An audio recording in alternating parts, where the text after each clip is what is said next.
Will Kirby Smart ever lose to the Georgia Tech Yellow Jackets again? That is the question I have for you this week. And to some, that might sound like a really silly question, but is it really?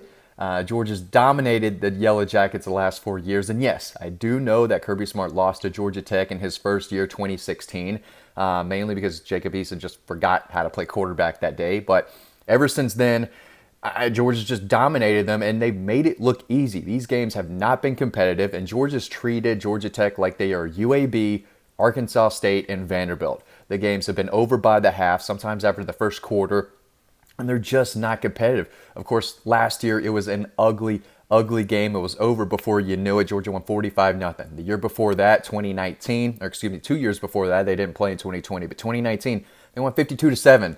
2018, they won 45-21.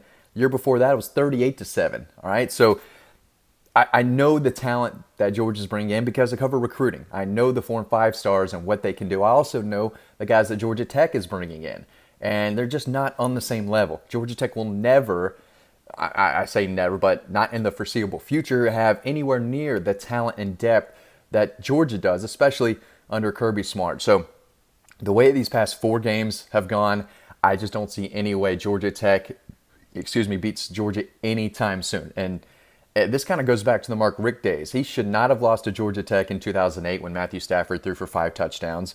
And it was Mark Richt who was the biggest reason why they lost in 2014 in overtime. They had the game won. Game was over. Mark Richt had some boneheaded calls at the end of that game to blow it. But, I mean, Georgia should have won both of those games. And if they have decent quarterback play at all, they win in 2016. So 3 losses to Georgia Tech since 2001. Georgia's run away with this series, and I don't see it, going any different anytime soon. Georgia Tech's just in a bad spot right now. They should not be this bad. They're a university that pumps out engineers. They know how to build, but they don't know how to build football programs. All right, and it's almost sad and embarrassing. It's not like they have it's not like it's a tough job, right? They play in the ACC. The Georgia Tech does have some history behind them. They don't run the triple option anymore. They have a state where they can recruit guys who aren't getting offered by Georgia or Florida or Alabama or Clemson, right? There's a lot of really good players in the state of Georgia that Georgia Tech should be able to land and have success with and beat teams like Syracuse, Boston College, Duke, everyone else, right? No one wants to play in the ACC, and that's definitely hurting them on the recruiting show. Yes, Clemson's going to get some kids. Miami, they're doing everything they can to build that program up, but nobody wants to play in the ACC, especially when you could play in the SEC. Anyone with the Georgia offer is not going to turn down Georgia for Georgia Tech. So the way Georgia's recruiting, Kirby's got a machine going, right? We talk about this all the time on these videos. He's got it rolling in Athens where things aren't really getting that much better at Georgia Tech when they should be. Again, they used to be a respectable program, and they do have some history behind them, but they can't beat Georgia right now. And when they have beaten Georgia in the past 22 years, it's in games where Georgia kind of gave it away. So they're lucky they were able to win those 3 games. But the way I see it going down and the way Georgia is just beating Tech just effortlessly, their second and third stringers could start the game, and they still beat Tech pretty good, right? So it's an easy win right now. It's been an easy win for 4 years. It's going to be an easy rollover win in 22 and 23 and 24. I don't see any way Georgia Tech comes close to beating Georgia anytime soon unless Georgia Tech really gets it going and just has a different mindset, has a different program. What they've got going on right now, they're not touching Georgia anytime soon. So this used to be clean old-fashioned hate. Now it's just an easy after Thanksgiving victory. I know George Pickens slammed a yellow jacket against the wall a few years ago. There's still some hate there. Georgia Tech hates, their fans hate Georgia, more than Georgia hates Tech, right? If you're a Georgia Tech fan, it doesn't matter if Georgia Tech loses that week as long as Georgia loses. Everything's great if Georgia loses, no matter what the Jackets do. So that's where their mindset is. They will do anything to beat Georgia, and it's not going to happen anytime soon. So Mark Richt definitely had his way with Georgia Tech. I think never lost in Atlanta, and I don't think it's going to happen anytime soon. And again, eventually, if they're going to beat Georgia, they need a home field advantage, and that's never going to happen. In the last few years I've covered that game, it's been mostly red. I like Bobby Dodd Stadium. I think it's cool. I think to see the city of Atlanta in the background is pretty neat. Now it's fairly small, but when Georgia goes to play there, there's red everywhere. When Georgia makes a play in Bobby Dodd, the place is going nuts. So it's going to be hard to beat the Dogs when half the stadium, or more than half the stadium in your own place, is rocking red and black and cheering for Kirby Smart and the Dogs. And Georgia goes in there confident too.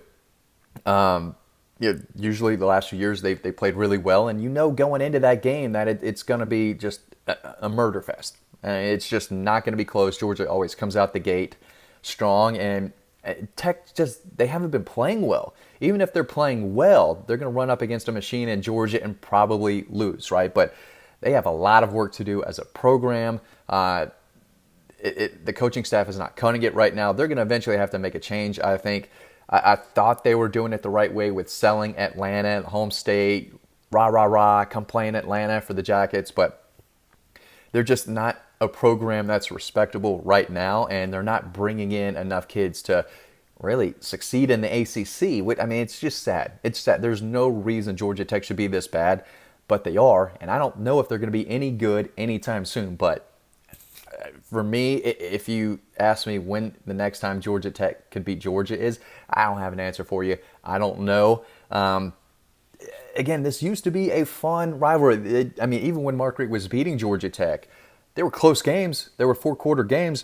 We can go over the scores right now. 2002 was an onslaught, 51-7. In 2003, 34-17, Georgia won. 2004, Georgia just won by 6, 19-13. 2005, 14-7. Remember, Tim Jennings picked off that pass intended for Calvin Johnson. I forgot exactly which game was the Reggie Ball game where he threw the ball out of bounds on 4th down to end the game. 2006, 15-12, just a 3-point game. Of course, in 2008, Georgia Tech ran through Georgia's defense. Just should never have happened. They won by 3, but after that, Georgia won by 6. In 2009, 2010, they won by 8. In 2011, they won by 14. And then they won in 2013. That took overtime in Atlanta. Todd Gurley just ran through Georgia Tech all night long. So they won that game, but it was still competitive. It was close. It was overtime.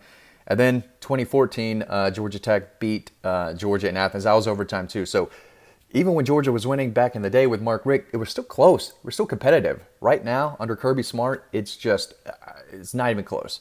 Again, they're Vanderbilt. They are the D2 program, Charleston Southern. That's how Georgia is beating Georgia Tech. It's not fair right now, and I don't think it will be for a while. So what do you think? Can Georgia Tech come close to beating Georgia anytime soon? I certainly have my doubts. What do you think? Let us know in the comments section. Thanks for watching this video as always. Stay tuned to the next one coming up right now, and I will see you over on Dog Post.